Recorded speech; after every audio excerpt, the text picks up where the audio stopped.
안녕하세요, 만짜입니다. 오늘은 갤럭시 Z 플립 6, Z 폴드 6를 구입하셨다면 반드시 해야 되는 필수 설정에 대해서 준비했습니다. 가장 먼저 내 파일에서 사진, 음원, 기타 여러가지의 파일을 삭제할 때 휴지통으로 이동하기 버튼만 있을 뿐 완전히 삭제 버튼은 없기 때문에 즉시 완전히 삭제하는 버튼을 활성화시켜 보겠습니다. 기본으로 설치되어 있는 내 파일을 실행한 다음에 오른쪽 상단 점색의 버튼에서 설정을 선택하겠습니다.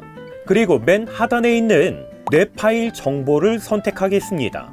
그러면 내 파일 버전이 표시되는데 여기서 내 파일을 연속해서 터치를 하게 되면 Unable My Files Laps라는 문구가 표시된 이후에 숨겨진 메뉴가 활성화됩니다. 이제는 내 파일을 완전히 종료한 다음에 다시 실행을 해서 오른쪽 상단 점색의 버튼 그리고 설정을 선택을 하겠습니다. 이제는 맨 하단으로 내려보면 My Files Laps라는 숨겨진 메뉴가 활성화되어 있는 것 볼 수 있습니다. 선택한 다음에 딜리트 옵션을 사용함으로 변경하고 내 파일을 완전히 종료하면 됩니다. 그리고 다시 내 파일에 접속을 해서 파일을 선택해서 삭제 버튼을 선택을 하면 이전에는 없었던 완전히 삭제 버튼이 새롭게 생성된 것을 볼 수 있습니다. 이번에는 갤러리 설정입니다. 기본 상태에서 영상 플레이를 하면 갤러리 자체적으로 영상 플레이가 되는데 삼성 비디오 플레이어로 자동으로 연결되어 플레이 되도록 설정을 하겠습니다. 갤러리를 실행한 다음에 오른쪽 하단 줄색의 버튼에서 설정을 선택하겠습니다. 그리고 밑으로 내려서 갤러리 정보를 선택하면 갤러리 밑에 버전이 표시가 되는데 버전 부분을 연속해서 터치를 하겠습니다. 그러면 갤러리 랩스 will be unabled 4번부터 1번까지 표시가 된 이후에 갤러리 랩스 is unabled로 표시가 되면서 숨겨진 메뉴가 활성화됩니다. 이제는 갤러리 설정으로 나와서 맨 하단에 보면 갤러리 랩스라는 숨겨져 있는 메뉴가 활성화된 거 확인할 수 있습니다. 선택하면 이전과 다르게 메뉴가 새롭게 구성된 것을 볼 수 있는데 밑으로 내려서 필름 스트립 비디오 플레이어 모드를 선택하면 디폴트를 포함해서 총 3가지의 메뉴 중에서 선택을 할 수 있습니다. 가운데 플레이 비디오 버튼을 선택하면 이전에 사용했던 삼성 비디오 플레이어 모드에서 영상 시청을 할 수 있습니다. 그리고 맨 하단에 있는 메뉴는 기존 필름 스트립 모드에서 삼성 비디오 플레이어에 있는 타임라인 바가 추가된 형태인데 이건 사용자 스타일에 맞게 선택하시면 됩니다.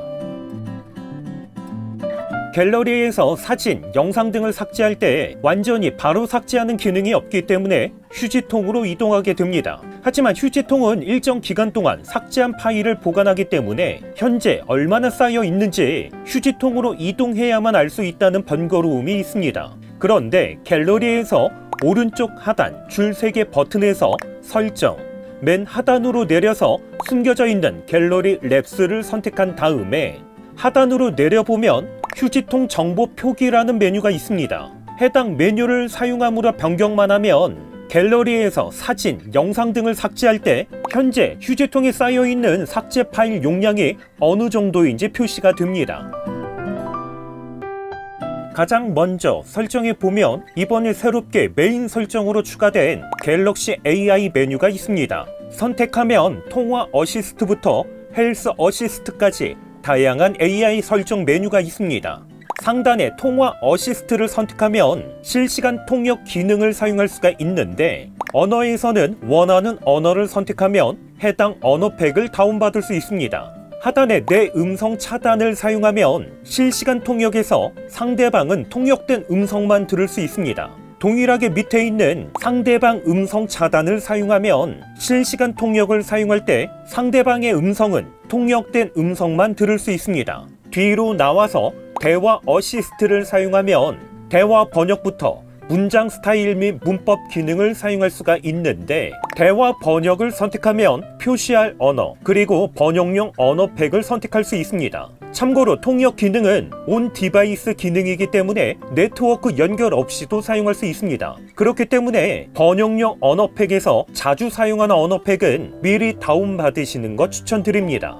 뒤로 나와서 통역에서는 통역용 언어팩 눌러서 말하기 등을 선택할 수 있는데, 참고로 통역 기능은 별도의 앱을 실행할 필요 없이 상단바를 내렸을 때 표시되는 통역을 선택하면 간편하게 사용할 수 있습니다. 뒤로 나와서 포토 어시스트를 선택한 다음에 사용함으로 변경하면 생성형 편집 기능과 함께 인물 사진 스튜디오 기능을 사용할 수 있습니다. 해당 기능은 꽤 유용하게 사용할 수 있기 때문에 직접 사용해 보시는 것 추천드립니다. 뒤로 나와서 그리기 어시스트 역시 사용하면 스마트 셀렉트 그리고 포토 에디터에서 이미지의 그림을 그렸을 때 멋진 그림으로 자동 변환이 됩니다. 뒤로 나와서 개인정보 보호를 위해서 밑에 있는 기기 내에서만 데이터 처리는 사용함으로 변경하겠습니다.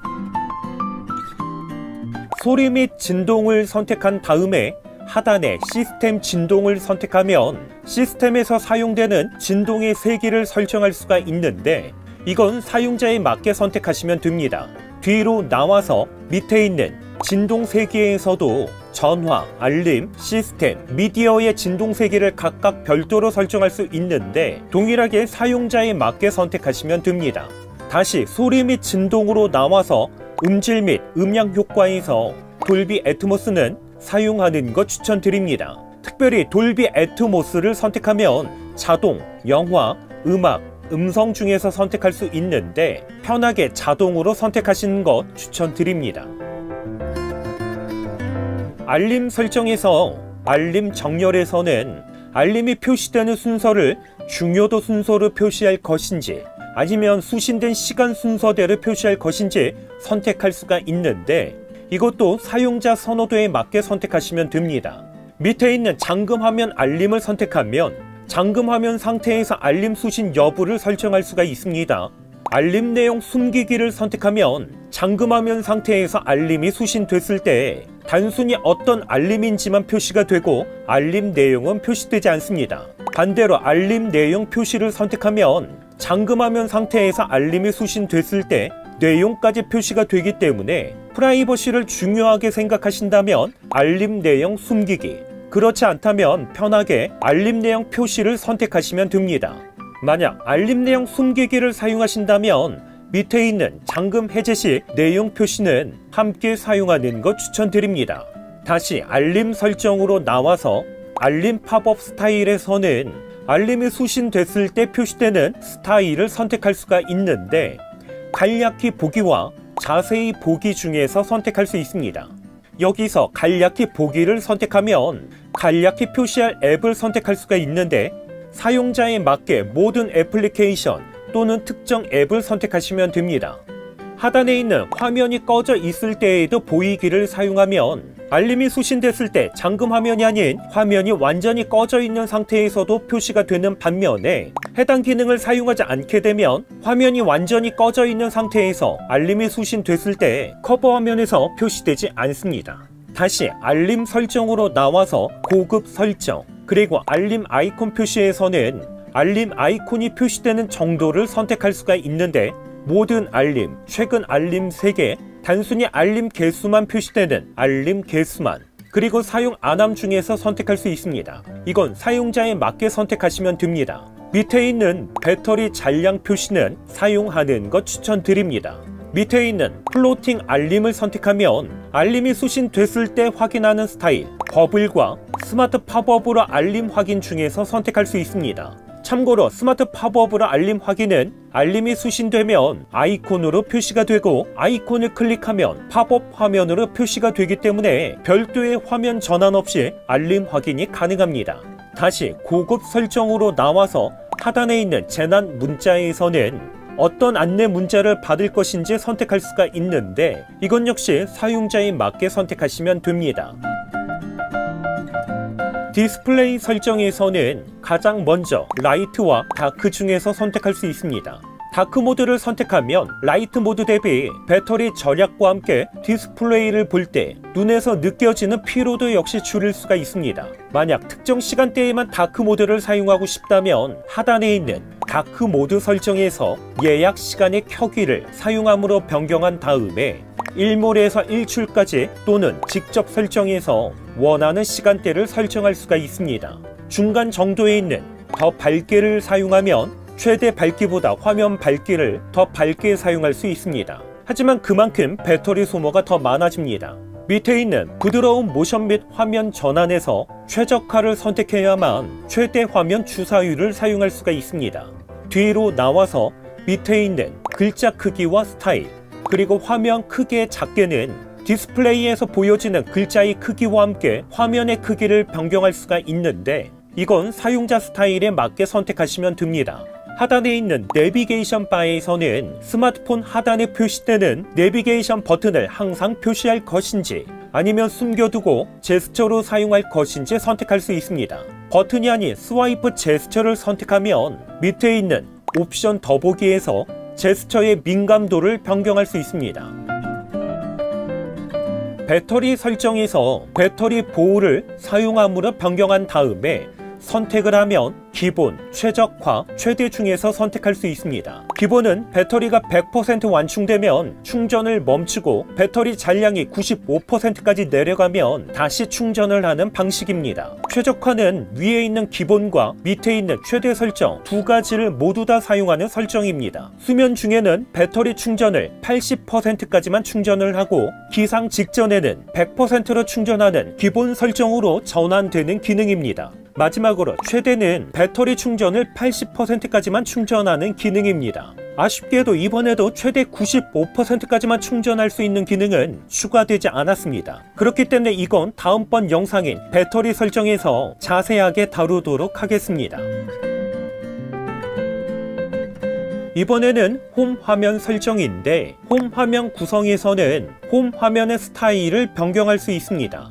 홈과 앱서 화면 사용을 선택하면 기본적으로 홈 화면이 표시가 되고, 아래에서 위로 화면을 쓸어 올리면 앱서 화면이 표시됩니다. 이와는 다르게 홈 화면만 사용을 선택하면 아이폰과 같이 별도의 앱서 화면 없이 홈 화면에 모든 앱이 표시가 됩니다. 밑에 있는 홈 화면 배열, 앱서 화면 배열, 폴더 배열은 각각 화면에 어느 정도의 앱을 한 번에 배치할 것인지 선택하는 메뉴인데, 사용자 선호도에 맞게 선택하시면 됩니다. 홈 화면에 미디어 페이지 추가는 홈 화면에서 왼쪽에서 오른쪽으로 스와이프 했을 때 표시되는 미디어 페이지에 해당되는데, 해당 페이지가 표시되는 것 불편하시다면 사용 안함으로 변경하면 됩니다. 밑에 있는 홈 화면에 새 앱 추가는 사용 안함, 홈 화면 쓸어내려 알림창 열기와 가로 모드로 회전은 모두 사용함으로 변경하겠습니다. 홈 화면 쓸어내려 알림창 열기를 사용하지 않게 되면 홈 화면에서 상단바를 내릴 때 반드시 위쪽 끝에서 쓸어내려야 되는 불편함이 있는 반면에, 해당 기능을 사용하게 되면 빈 공간 어디에서 쓸어내려도 상단바를 쉽게 내릴 수 있습니다. 가로 모드로 회전 역시 사용 안함으로 되어 있으면 상단바에서 자동 회전을 사용해도 홈 화면은 가로 회전이 되지 않습니다. 잠금 화면 및 AOD에서 잠금 해제 유지는 잠금 화면이 해제된 상태로 유지될 수 있게 하는 설정인데, 선택을 해보면 신체 활동 감지, 신뢰할 수 있는 장소, 신뢰할 수 있는 기기 중에서 선택할 수 있습니다. 신뢰할 수 있는 장소를 선택한 다음에 신뢰할 수 있는 장소 추가에서 집 주소를 입력하고 등록하면 해당 장소에 진입을 했을 때 최대 4시간 동안 잠금 화면이 해제된 상태로 유지가 됩니다. 그리고 신뢰할 수 있는 기기에서는 갤럭시 버즈와 같은 기기에 연결되면 자동으로 잠금 화면이 해제된 상태로 유지가 되기 때문에 잠금 화면을 해제해야 되는 번거로움 없이 편하게 사용할 수 있습니다. 다시 잠금 화면 설정으로 나와서 하단에 있는 Always On 디스플레이를 선택한 다음에 하단에 표시할 시간을 선택하면 화면을 누르면 표시, 자동, 항상 표시, 특정 시간에만 표시, 새 알림 받으면 표시 중에서 선택할 수 있는데, 이건 사용자에 맞게 선택하시면 됩니다. 다시 잠금 화면 및 AOD 설정 화면으로 나와서 밑에 있는 길게 눌러 편집은 잠금 화면을 길게 눌렀을 때 편집할 수 있는 기능인데, 무심코 화면을 길게 눌러서 잠금 화면 편집으로 넘어가는 것 원하지 않는다면 해당 기능은 사용하지 않는 것 추천드립니다. 밑에 있는 위젯을 선택하면 잠금 화면에서 시계를 터치했을 때 표시되는 위젯을 선택할 수가 있는데, 이건 역시 사용자 스타일에 맞게 선택하시면 됩니다. 설정에서 커버 화면을 선택하면 새로 추가하기 해서 커버 화면을 꾸밀 수 있는데 이건 다음번 영상에서 자세하게 소개하겠습니다. 뒤로 나와서 밑에 있는 커버 화면 자동 꺼짐 시간에서는 커버 화면의 자동 꺼짐 시간을 5초부터 10초, 15초, 30초 중에서 선택할 수 있습니다. 이건 사용자 선호도에 맞게 선택하시면 됩니다. 보안 및 개인정보 보호에서 생체 인식 그리고 얼굴 인식을 선택한 다음에 화면을 밀 때까지 잠금화면 유지는 사용 안함으로 변경하겠습니다. 만약 해당 기능을 사용하면 잠금화면 상태에서 얼굴 인식으로 잠금을 해제했을 때 자동으로 홈 화면으로 전환되지 않고 한 번 더 드래그해야 되는 번거로움이 있습니다. 하지만 해당 기능을 사용하지 않게 되면 얼굴 인식만으로 잠금 해제와 동시에 바로 홈 화면으로 이동할 수 있습니다. 밑에 있는 어두운 곳에서 화면 밝게는 사용함으로 변경하겠습니다. 해당 기능을 사용하면 어두운 곳에서도 얼굴 인식률을 조금 더 높일 수 있습니다. 다시 생체 인식으로 나와서 지문을 선택한 다음에 꺼진 화면에서 지문 인식을 선택하면 사용 안함, 커버 화면, 메인 화면, 커버 및 메인 화면 중에서 선택할 수 있습니다. 해당 기능을 사용하면 화면이 꺼져 있는 상태에서도 측면 버튼을 터치하면 지문을 인식할 수 있기 때문에 개인적으로는 커버 및 메인 화면으로 사용하는 것 추천드립니다. 유용한 기능에서는 가장 먼저 실험실에 있는 모든 앱에서 멀티 윈도우 지원은 사용하는 것 추천드립니다. 그리고 밑에 있는 커버 화면에서 메인 화면의 내비게이션 기능 사용, 커버 화면에서 앱 사용의 보기는 모두 사용함으로 변경하겠습니다. 다시 뒤로 나와서 멀티 윈도우에서는 밀어서 분할 화면으로 변경, 밀어서 팝업 화면으로 변경, 분할 화면에서 전체 화면으로 보기는 모두 사용하는 것 추천드립니다. 밀어서 분할 화면으로 변경을 사용하면 하단에서 두 손가락을 사용해서 아래에서 위쪽으로 드래그하면 간편하게 분할 화면으로 전환할 수 있습니다. 밀어서 팝업 화면으로 변경을 사용하면 앱을 실행을 했을 때 왼쪽과 오른쪽 상단 모서리 부분에서 대각선 방향으로 드래그하면 간편하게 팝업 화면으로 변경할 수 있습니다.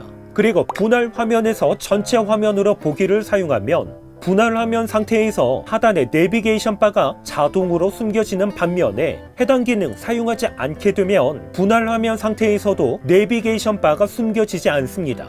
다시 유용한 기능으로 나와서 플렉스 모드 패널에서는 스마트폰을 반으로 접었을 때 실행되는 플렉스 모드 패널 설정을 할 수가 있습니다. 접으면 패널 자동 표시는 플렉스 모드 패널에서 사용할 앱을 선택할 수가 있는데 모든 앱 또는 특정 앱을 선택하시면 됩니다. 뒤로 나와서 스크롤 휠 위치는 사용자 선호도에 맞게 선택하시면 됩니다. 다시 유용한 기능으로 나와서 측면 버튼을 선택하면 측면 버튼을 2번 눌렀을 때 그리고 길게 눌렀을 때 사용할 수 있는 앱을 선택할 수 있습니다. 2번 눌렀을 때는 카메라 또는 특정 앱, 길게 누르기는 전원 끄기 메뉴로 선택하는 것 추천드립니다. 다시 유용한 기능으로 나와서 하단에 있는 화면 캡처 및 화면 녹화에서 상태 표시줄 및 내비게이션 바 숨기기는 사용함으로 변경하겠습니다. 해당 기능을 사용하면 화면 캡처 및 녹화를 할 때 내비게이션 바 없이 깨끗하게 캡처 및 녹화를 할 수 있습니다.